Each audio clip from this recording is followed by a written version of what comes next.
Curb Your Enthusiasm served up a symphony of social disaster over the course of 12 seasons and almost 24 years on HBO, ringing cackles and cringes from the misadventures of the serially inappropriate Larry David.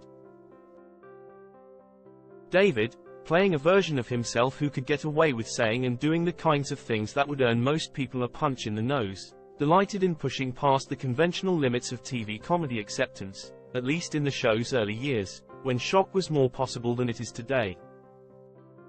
In the wake of Curb's April Swan song, which found Larry in court defending himself against an era's worth of aggrieved parties, we thought it might be a pretty good idea to tally some of the greatest moments and episodes of Curb awkwardness. To get an insider perspective, we asked 3 writers on the series, Carol Leifer, Steve Leff and Nathaniel Stein, for their favorite encounters and scenarios of embarrassment and infamy. Carol Leifer. Leifer was tuned into the David sensibility even before Curb, having worked as a writer and story editor on Seinfeld, created by David and Jerry Seinfeld.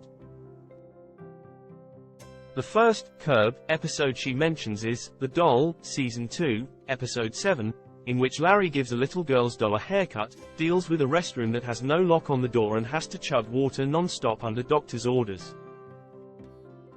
Like all Curb episodes, this one culminates in a convergence of plot lines, as the girl hugs Larry, who, with no pockets, has stuck a water bottle down his pants. Emotional trauma ensues. As a viewer watching the show, I was definitely thinking, oh, okay, we're in very interesting territory now, Leifer says. It is so incredibly edgy and wrong, but Larry gets away with it. If you pitch that in a room now, people would be like, there's no way you can do that. And it's all turned into laughs, which is the genius of the show and the genius also of him as a character and an actor. Leifer recalls the line that David would use to reject story ideas he didn't like for Seinfeld, I could see that on another show. Curb was teeming with ideas you couldn't see on another show. Steve Leff. Some of Leff's favorite Curb moments revolve around race, particularly Larry's talent for saying the exact wrong thing to and around black people. This was evident even before J.B. Smoove joined the regular cast as Hurricane Edna refugee Leon Black in 2007 and stuck around as a fan favorite through the series' conclusion this year. Leff points to Affirmative Action, Season 1, Episode 9, as a prime example. Larry meets Richard Lewis at the beach, where they encounter Drive. Grams, Greg Daniel, who is black, out for a jog. When Richard introduces the doctor as his dermatologist, Larry responds with a pointedly unfunny affirmative action joke. Grams is appropriately offended. Later in the same episode, Larry encounters a black line producer whom he didn't hire for his movie, Sour Grapes. She accuses him of racism. Of course, these two storylines dovetail by episode's end. He meant no ill will toward the doctor, Leff says. Obviously, it did not go over well. But he didn't say it behind his back. Larry's not a racist.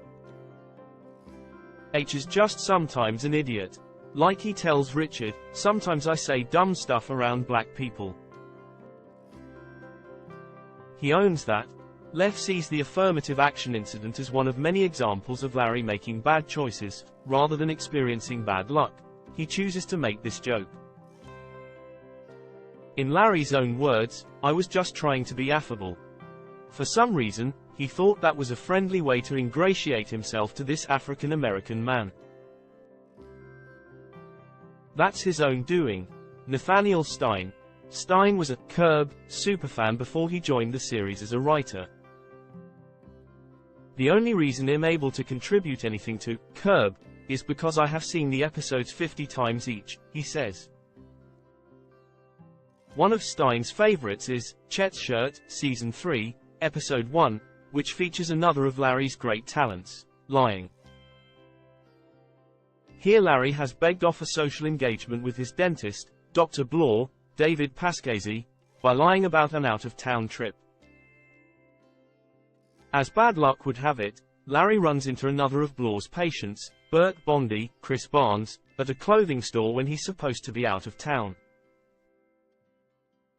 As further bad luck would have it, Larry is then whacked in the mouth, perhaps on purpose, by Ted Danson's daughter, who was swinging at a birthday party piñata. Bondi has told Dr. Blaw that he ran into Larry, who was very much in town. Larry needs emergency dental work. You think you can see where this is going. And yet the results are still unexpected and hilarious. Stein has become something of a student of Larry's lying. So much of it is about getting caught lying, he says.